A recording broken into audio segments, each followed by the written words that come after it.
So the fourth GOP presidential debate happened last night, and to say the least, there were more fireworks. There was some back and forth as usual, but Vivek and Christie really stole the show. The most obnoxious blowhard in America. So shut up for a little while. Only 4 candidates appeared on stage in Alabama. The main target, Nikki Haley. I love all the attention, fellas. Thank you for that. Christie then defending Haley. While we disagree about some issues and we disagree about who should be president of the United States, what we don't disagree on is this is a smart, accomplished woman. You should stop insulting her. So I'm going to take this. Christie was damn near defending Nikki Haley. He says that's his friend. He's known her for 12 years and so on and so forth. And she kind of side-eyed and thanked him for that because Vivek was going a little ham. Chris, your version of foreign policy experience was closing a bridge from New Jersey to New York. Yeah. So do everybody a favor. Just walk yourself off that stage, enjoy a nice meal, and get the hell out of this race. So all 3 of them have been licking Donald Trump's boots for years. But this is what the debates are for, to open up dialogue, to see the interest of one another and see where the chips fall. Now, if Vivek has questions about her trustworthiness, her associations with on how she came up to get all this money, I think they were just name dropping her salary out there, $8 million. Christie, he didn't hold it in at all. He was definitely letting Vivek have it. This time he definitely had to be heard. And he mentioned the fact of the matter is that Trump has them all. Trump is in all their back pockets, and none of them want to mention it. Ron DeSantis, in my opinion, played this probably the best because he didn't get involved in all that ticky-tackness, back and forth. He kind of played it cool, said what was damn near seemed scripted, but it sounded enough. Ron DeSantis sidestepped questions about whether Trump is fit to be president. I think we need to have somebody younger. I think when you get up to 80, I don't think it's a job for that.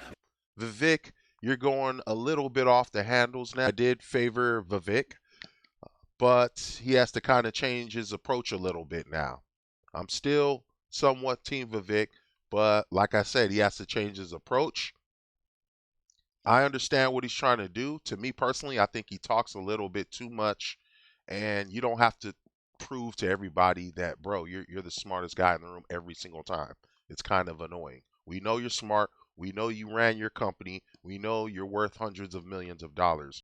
Now, in this debate, they touched on a lot of issues, things that normal Americans really aren't affected by, such as the Middle East, Russia. But the main thing I wanted them to touch on was the economy. What are you going to do for us as normal Americans?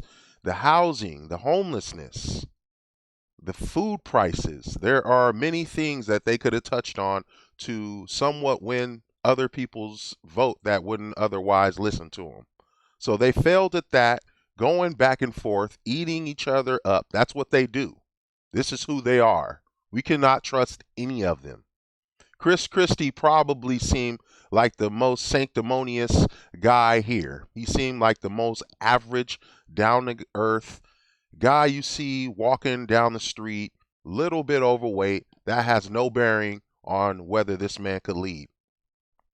Now, by experience, that doesn't mean it's wisdom. That doesn't mean through that experience you've gained wisdom. I understand what Vivek was saying. Vivek always loves to bring the conversation to, hey, I'm a millennial, I'm younger, I can bring this generation into a new fold in America where we're going. I kind of get that and I understand that.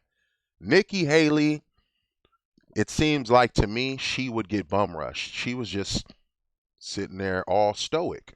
I know she was taking it in. She probably played that card and she thought, hey, I'm just going to let them eat each other up while I just sit here and post while they talk about me and I get all the shine and glory, which they somewhat did.